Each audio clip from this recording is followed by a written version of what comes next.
প্রতিষ্ঠিত হয়েছে 1987 সালের 13 মার্চ রোজ শুক্রবার। আল্লাহর কুতুব মরহুম ফজলুল করিম রহমাতুল্লাহি আলাইহি তিনি ইসলামী আন্দোলন বাংলাদেশকে প্রতিষ্ঠিত করেছিলেন।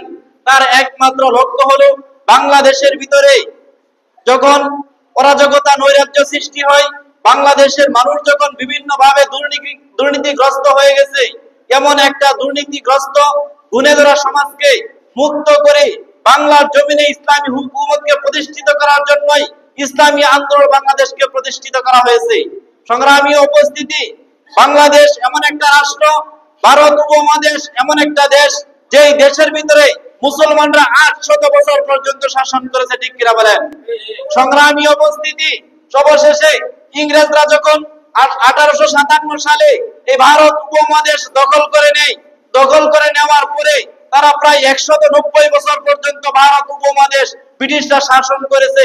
অবশেষে বাংলার মুসলমান ঐক্যবদ্ধ জনতা এবং ভারত উপমহাদেশের দেওবন্দ উলামায়ে কেরাম সহ সাধারণ জনতা ঐক্যবদ্ধ আন্দোলনের মাধ্যমে দীর্ঘ এক রক্তক্ষয়ী আন্দোলন সংগ্রামের পরে 1947 সালে ভারত উপমহাদেশকে স্বাধীন করা হয়েছে। কিন্তু দুঃখজনক ব্যাপার হলো, ব্রিটিশরা যেরকম ভাবে ভারত উপমহাদেশের মুসলমানদেরকে জুলুম করেছে, নির্যাতন করেছে, ঠিক সেরকম ভাবে এই পশ্চিম পাকিস্তানিরাও বাংলাদেশের উপরে, ভারতীয়রা পাকিস্তানের উপরে জুলুম করেছে, নির্যাতন করেছে। দীর্ঘ এক জুলুম, অন্যায়, অত্যাচার, বিচারের পরে অবশেষে ভারত উপমহাদেশের এই বাংলাদেশ পূর্ব পাকিস্তান নামক একটা রাষ্ট্র 1971 সালের 16 জানুয়ারি অবশেষে শান্তি লাভ করেছে। এটা পূর্ণ শান্তিপূর্ণ একটা স্বাধীন সার্বভৌমত্ব রাষ্ট্র প্রতিষ্ঠা করা হয়েছে, ঠিক কিনা বলেন? উদ্দেশ্য ছিল একটাই, বাংলাদেশের মানুষ সাম্য, মানবিক মর্যাদা, ন্যায় বিচার পাবে। কিন্তু দুঃখজনক বিষয় সত্য হলো যে যেই জন্য ভারত উপমহাদেশকে স্বাধীন করা হয়েছে, যেই জন্য 71 সালে 9 মাস যুদ্ধ করা হয়েছে, কিন্তু আজ পর্যন্ত মানুষ তার মৌলিক অধিকার ফিরে পায় না, ঠিক কিনা বলেন?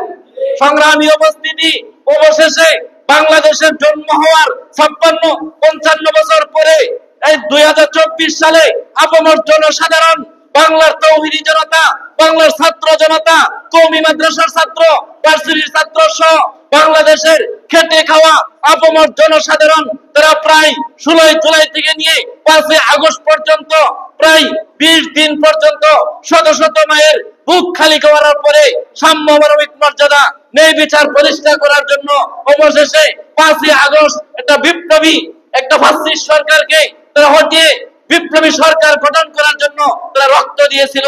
কিন্তু দুঃখজনক ব্যাপার হলো সত্য যে আজ পর্যন্ত 1 বছর হয়ে গেছে, কিন্তু বাংলাদেশের ভিতরে এখন পর্যন্ত দুর্নীতি মুক্ত করতে পারি নাই, বাংলাদেশের ভিতরে এখন পর্যন্ত ইসলাম প্রতিষ্ঠা করতে পারি নাই। কিন্তু আমরা আপনাদেরকে বলতে চাই, বাংলাদেশে যে লক্ষ্য উদ্দেশ্য নিয়ে 47-এ মুসলমান আজাদী আন্দোলন করেছে, 71-এ স্বাধীনতা আন্দোলন করেছে, 24-এর বিপ্লবী আন্দোলন করেছে, উদ্দেশ্য বাস্তবায়ন না হওয়া পর্যন্ত ইসলামী আন্দোলন বাংলাদেশ রাজপথে ছিল, আছে, থাকবে। রক্ত এক শরীরের ভিতরে এক ফোঁটা রক্ত থাকা পর্যন্ত আমরা রাজপথ ছাড়ি নাই, ছাড়বো না, ঠিক কিনা বলেন? উপস্থিতি, ইসলামী আন্দোলন বাংলাদেশের একমাত্র প্রতীক হলো হাত পাকা। ইসলামী আন্দোলন বাংলাদেশ ময়মনসিংহ জেলার হালুয়াঘাট দুবারা আসনের আমাদের একমাত্র প্রার্থী, সৎ, যোগ্য, ন্যায়, নিষ্ঠাবান, জেনারেল শিক্ষায় শিক্ষিত, কওমি আলিয়া জেনারেল শিক্ষায় শিক্ষিত একজন প্রার্থী আমরা পেয়েছি। প্রার্থীর নাম হলো অ্যাডভোকেট হাফেজ মাওলানা জিল্লুর রহমান। তার ডানে, বামে, সামনে, পিছনে থেকে আমাদের জান মাল ব্যয় করে তাকে সংসদ সদস্য হিসেবে বানানো আমাদের প্রত্যেকের নৈতিক, ইমানি দায়িত্ব এবং কর্তব্য, ঠিক কিনা বলেন? আমরা যদি একজন সৎ, যোগ্য প্রার্থী নির্বাচন করতে পারি, তাহলে যে সংসদে এসে আপন জনসাধারণ মুসলমানের কথা বলবে, দুর্নীতির বিরুদ্ধে কথা বলবে, সে নিজে যেরকম অন্যায় করবে না, কাউকে অন্যায় কাজ করতেও দিবে না। ভোট হলো একটা আমানত। আপনি আমানত দিয়ে যদি ওই কোন একটা ফাসিস্টকে যদি আপনি সংসদে পাঠান, কোন এক যদি ফাসিককে আপনি সংসদে পাঠান, সে যদি সংসদে যে একটা অন্যায় কাজ করলে প্রতিটা ভাগীদার আপনাকে আমাকে হইতে হবে। আর আমরা যদি একজন ন্যায়পরায়ণ, ইনসাফপূর্ণ একজন দিনদার মানুষকে সংসদ সদস্যে পাঠাই, সে যদি একটা জনগণের কল্যাণার্থে কাজ করে, তাহলে তার সবের ভাগীদার আমরাও হয়ে যাব। আর যদি আমরা এরকম ন্যায় নিষ্ঠাবান একজন প্রার্থীকে যদি আমরা নির্বাচিত করতে না পারি, সুযোগ থাকা সত্ত্বেও যদি আমরা নির্বাচিত করতে না পারি, তাহলে আমরা আমাদেরকে যে দায়িত্ব আছে, আলা কুল্লুকুম রাইন ওয়া কুল্লুকুম মাসউলুন আন রাইয়াতিহি, প্রত্যেকটা মানুষ দায়িত্বশীল, তার দায়িত্ব সম্পর্কে জিজ্ঞাসা করা হবে। আমরা যদি একজন ন্যায় নিষ্ঠাবান সৎ মানুষ যদি আমরা সংসদ সদস্য হিসেবে নির্বাচিত না করতে পারি, তাহলে ব্যর্থতার দায় আমাদেরকে নিতে হবে, আল্লাহর কাছে জবাবদিহিতা আমাদেরকেই করতে হবে, ঠিক কিনা বলেন?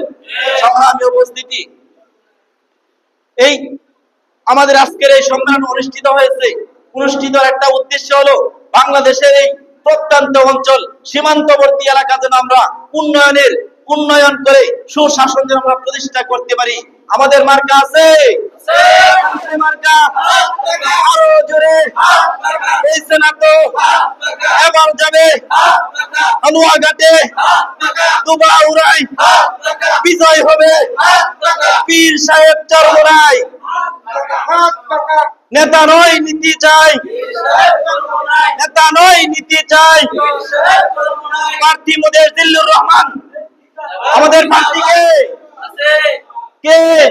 জিল্লুর রহমান। প্রার্থী মোদের জিল্লুর রহমান, প্রার্থী মোদের জিল্লুর রহমান। আল্লাহ পাক রব্বুল আলামিন আমাদের আজকের সম্মেলনকে সফল এবং সার্থক করুক।